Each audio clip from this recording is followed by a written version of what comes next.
Like I mentioned earlier, I am not originally from the mountains. In fact, I wasn't born anywhere near the mountains. I'm from the northern Midwest, the land carved by the glaciers, sitting far between the Appalachians to the east and the Rockies to the west. We have bluffs, but not mountains. Despite the fact that Wisconsin, if you'll let me indulge in bragging about my home state a little bit here, was the home of John Muir as a child before his journey west, Aldo Leopold, the environmental visionary, and then Wisconsin Senator Gaylord Nelson, who initiated Earth Day, I truthfully didn't fully understand having the connection to the land until I came to the mountains. It wasn't until I saw the strong connections people out west had to the landscapes around them, entire communities standing up for the care and fight for public lands or water, that I truly understand the weight that these connections can have in the fight to protect and care for cherished landscapes. I have the ability to recognize this in the Midwest now too, and love my home more than ever, but the recognition would not have been possible without my experiences in the mountains during the time in the MEM. As an undergrad, I was excited to connect up with the Mountain Resilience Coalition, an organization created to be a bridge between the United Nations Mountain Partnership and address mountain sustainability in North America, Central America, and the Caribbean. I was tasked with delineating mountainous landscapes into a region to fulfill the need for a base delineation for the Mountain Resilience Coalition, a seemingly small at first, yet soon to be incredibly complicated task. How would you best represent the landscape like mountains? I began by finding base delineations that already existed and worked to determine which was best in its representation of mountains. 3 delineations that most accurately delineated mountains were found, with one rising to the surface as the most accurate and as having the most up-to-date dataset. Through an analysis completed by Sayer et al. 2018 and an analysis of my own in ArcGIS, it was determined that this third delineation, which is referred to as the Carragul or K3 layer, was the most accurate mountain delineation due to its updated digital elevation model and a breakup of mountainous landforms into more specified, distinct classes.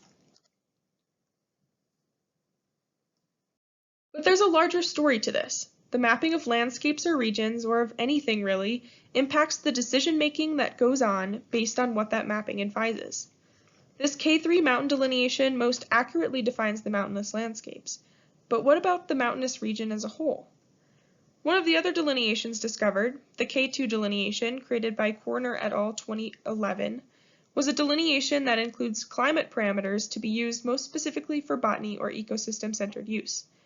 This map represents mountains and the framework of ecosystems to advise researchers and decision-makers about their implications on mountain ecosystems. While speaking at the G.B. Pant National Institute of Himalayan Environment in Uttarakhand, India last November, one of their directors had a very compelling question for me. The mountains are so fragile, he said. Things in the mountains can change so quickly, disaster risk is high, and the mountain peoples face so much just to survive. How do you represent this fragility in a delineation? I didn't have a complete answer then, and I still don't today. This comment and brief conversation we had sparked the thought that some of the traditional parameters used in geography were correct to represent humans in the landscape. They just needed more meaning that could come from the combination of parameters or from the context or frame in which these parameters were represented. This context or combination of parameters needed to represent what it was like to live in the mountains, not just what it looks like to live in the mountains. Just like the K2 layer has additions of data framed for its use in the ecosystem specifically, so too could the data used in traditional mapping be framed in the context of humans in the land.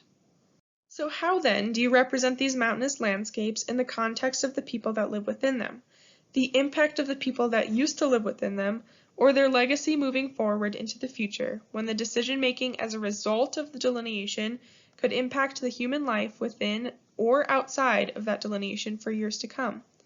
Elevation, slope, local relief, these are the traditional parameters that define the landscapes used in the K3 or K2 delineations.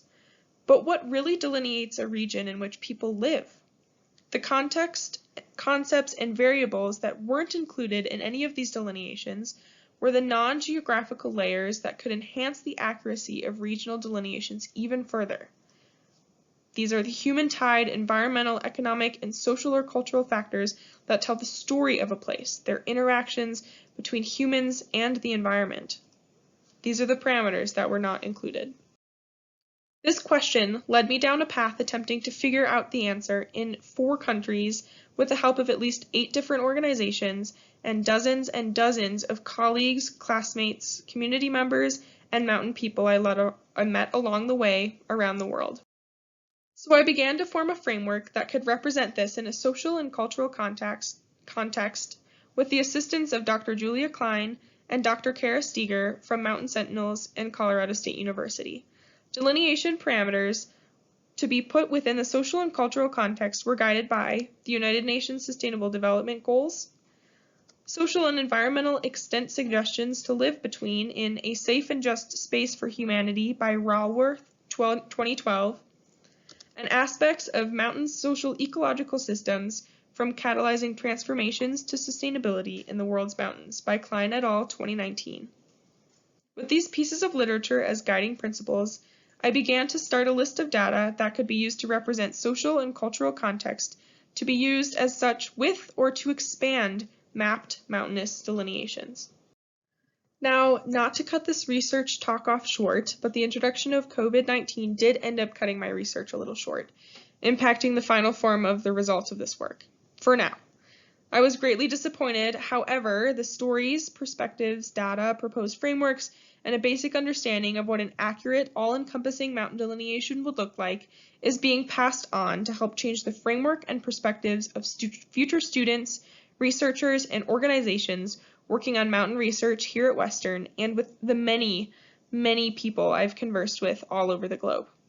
So besides the importance of my main work, if there are any condensed points I can leave you with today, based on my experiences in the last 2 years, it is these 4 important things that everyone should remember. Number 1, mountain ecosystems and communities are indeed changing due to changes in the climate, causing a variety of issues directly affecting mountain ecosystems and communities and indirectly affecting ecosystems and mountain communities downstream. Number 2, there is a lot of fragility in the mountains, like the director of the G.B. Pont Institute said. However, the knowledge of this fragility needs to be coupled with the fact that fragility is what makes mountains extremely unique, very interesting to study, and in the long term, adds to their resilience. Number 3, mountains and the life within them, mountain peoples definitely included, are already pretty resilient. These mountain peoples want the fragility of the mountains to be acknowledged, not to show their weakness, however, but to represent their strength. Number 4, we all must continue to be a voice for the mountains and for the landscapes that we love. The more of a voice these incredible places can have, the more we can assist in their resiliency and longevity. I would like to acknowledge the staff of the School of ENVS and Western Colorado University for their various roles of assistance, from advising to maintaining a fully stocked bucket of chocolate in their office. Dr. Julia Klein and Dr. Kara Steger from Mountain Sentinels for their guidance and support. The Mountain Resilience Coalition for the initial and continued opportunities. I would like to acknowledge the impact of new colleagues, partners, and friends that I met in Austria, Italy, India, and more. I would like to thank the donors that made it possible for me to attend this program, my fellow cohort members who made it the utmost difference during these last 2 years, and last but not least, my family and friends for consistent, never-ending support during my academic career. Thank you all for supporting me as a student, and through this, shaping me into a better person. Now, we're on to Cassidy, showing you how this global context can be translated to the community level.